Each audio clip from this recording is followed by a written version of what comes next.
In this slide, I learned about the Enlightenment era, which began in the 18th century. It was a move from religious beliefs viewing the world to scholastic and scientific study that emphasized that phenomena that could not be observed objectively or measured simply did not exist. This human reason was male dominated, and it viewed how the world was and why the world was the way that it was.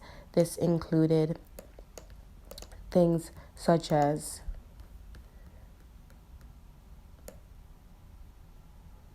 the meaning of life, the laws of the universe from science.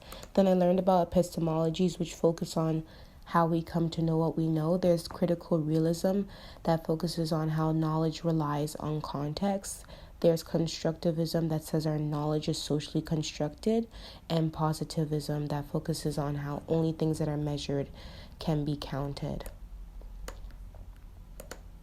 So, in the political ideologies include a framework that have ideas and beliefs and values about how a government works. Classical liberalism focuses on protecting individuals but also making the market free.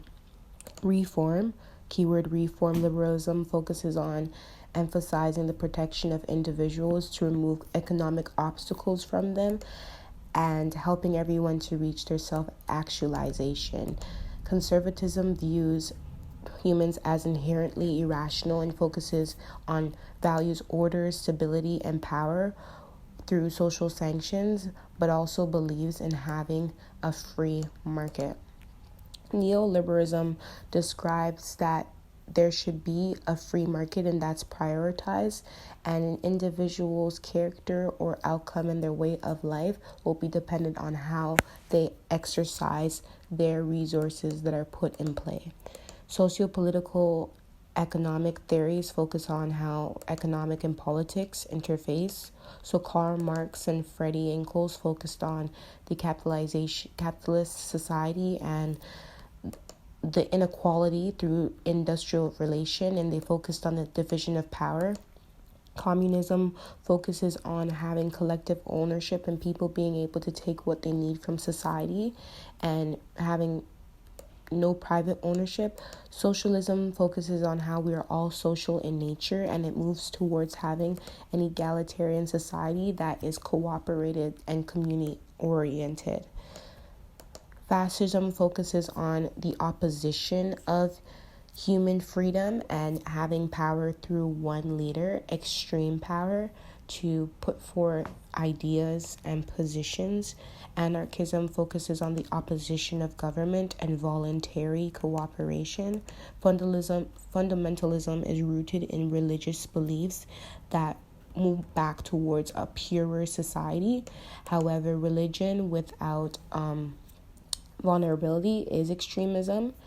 And when we move towards feminism and environmentalism, feminism is focused on the gender imbalances and power imbalances through that lens, and environmentalism is focused on prioritizing the environment and its sustainability to sustain life. The three faces of power include the ability to affect decisions, the ability to prevent certain issues from being raised, and then the ability to influence dominant ideas of society. When we move on to ecofeminism, it's a mixture of environmental and feminism, focusing on the fact that male dominance is the basic cause of degradation of the earth. Anthropocentrism focuses on the fact that we prioritize our well-being over the natural life of the earth. And deep ecology focuses on how our valuing our being over the natural dynamics of the earth is the cause of environmental degradation, and they advocate being environmentally conscious of the world and seeing oneness with nature.